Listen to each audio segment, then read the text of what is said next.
السلام عليكم ورحمة الله وبركاته. ازيكم حبايبي؟ عاملين ايه؟ ان شاء الله يا رب تكونوا بألف خير. النهارده زي ما انتم شايفين هعمل صنف بطاطسايه واحده كبيره، عملت منها الطبقين زي ما انتم شايفين. معاها ايه؟ معاها معلقه توم صغيره. يلا بينا نشوف الطريقه والمقادير، بس قبل ما بنبدا بنصلي على النبي عليه الصلاه والسلام ونقول بسم الله الرحمن الرحيم.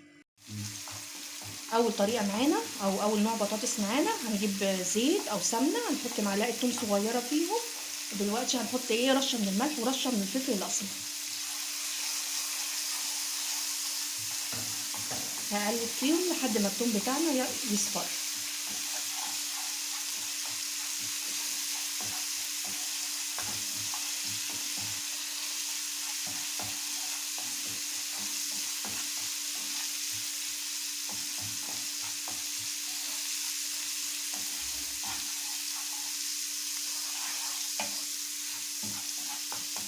انا عايزه التوم بتاعنا يصفر، ما يبقاش بني غامق، لان البني الغامق دوت بيبقى ممرر. يا دوبك بس التوم بتاعنا هياخد لون يصفر كده، اصفر فاتح. وبعد كده هحط البطاطس ايه بتاعتنا.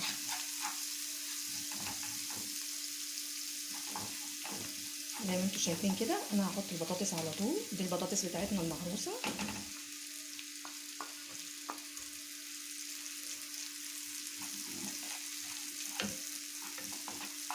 وخلاص كده طبقنا خلص. يا دوبك بس هسخن البطاطس وتتقلب مع الثوم، وبعد كده ايه هغرفهم في الطبق ايه بتاعهم. بصوا طبعا دي بطاطس مهروسه مسلوقه ومهروسه كويس قوي. طبعا واحنا بنسلق البطاطس بتاعتنا بنحط ايه نص معلقه من الملح.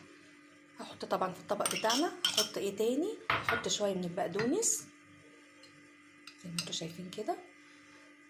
طبعا البقدونس دوت اختياري ليكوا، كتير قليل على حسب ما بتحبوه. وطبعا فص من الثوم او نص معلقه صغيره من الثوم الني. والتوابل بتاعتنا بسيطه جدا، ملح وفلفل وكمون. طبعا ونخلي بالنا من الملح، اللي احنا حاطين ايه ملح على البطاطس بتاعتنا وهي بتتسلق. هعمل ايه؟ هقلبها كويس قوي كده زي ما انتم شايفين.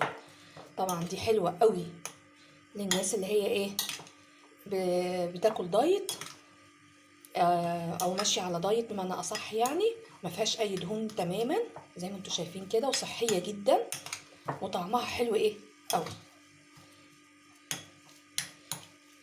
دلوقتي انا عملتها هغرفها ايه في الطبق على طول. وزي ما انتم شايفين احنا غرفنا البطاطس بتاعتنا، نوعين البطاطس اللي احنا عاملينهم النهارده في طبقين. دي البطاطس المهروسه بتاعتنا، ودي البطاطس برده دي المهروسه اللي هي بالثوم، ودي البطاطس المهروسه اللي هي بالثوم وايه والبقدونس. طبعا زي ما انتم شايفين شكلهم حلو قوي وطعمهم احلى كتير جدا.